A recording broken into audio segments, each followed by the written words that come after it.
அடுத்ததாக உரையாற்ற வருபவர் எண் 11 யுகன் பாலாஜி எஸ். ஆசிரியர் அவர்களே, நடுவர் அவர்களே மற்றும் என் நெஞ்சில் குடியிருக்கும் மாணவ மாணவி செல்வங்களே, அனைவருக்கும் என் அன்பார்ந்த வணக்கங்களை தெரிவித்துக் கொள்கின்றேன்.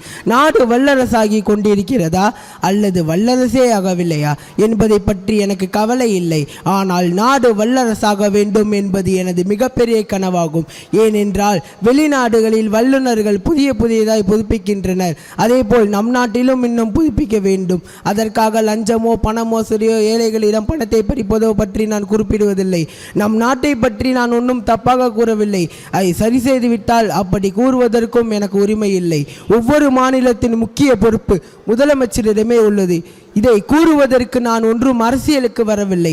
ஆனால் அரசியலை பற்றி இன்று நான் பேச வந்துள்ளேன். அதனால் தான் இன்று நான் 130 கோடி நாட்டு மக்களுக்காகவும் ஏழை மக்களுக்காகவும் சமூக நலத்திட்டங்களுக்காகவும் தஞ்சாவூர் மாநகராட்சி மார்னிங்ஸ்டார் பள்ளியிலிருந்து நான் முதலமைச்சரானால் செயல்படும் 5 ஆண்டுகள் திட்டங்களை பற்றி பேச வந்துள்ளேன். நான் தமிழகத்தின் முதலமைச்சரானால் அனைத்து பள்ளி கல்லூரிகளில் உள்ள அரசு ஆசிரியர்கள் மிகவும் அதிகமாக படிப்பதற்கு தேவையில்லை. ஆனால் நன்கு சொல்லித்தர வேண்டும். அதையும் விட்டுவிட்டு தேர்வில் தோல்வி பெறுவர்களை வெற்றி பெற செய்கின்றனர். இதற்காகவா ஆசிரியர்கள் பணிக்கு வருகிறார்கள்? மாணவர்கள் நினைக்கின்றார்கள் நமக்கு தான் ஆசிரியர்கள் இருக்கின்றார்களே என்று தேர்வில் படுத்து தூங்குகிறார்கள். அதற்காகவா மாணவர்கள் பள்ளிக்கு வருகிறார்கள்?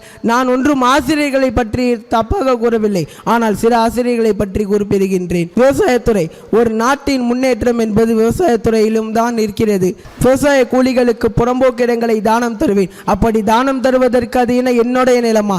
அதுவும் நம் நாட்டு மக்களிடம்தான். செயற்கை உரத்தை ஒழித்து இயற்கை உரத்தை வழங்கி இயற்கை விவசாயத்தை உருவாக்குவேன். தொழில்துறை, ஒரு நாட்டின் என்பது முதலில் தொழில்துறையில் தான் உள்ளது.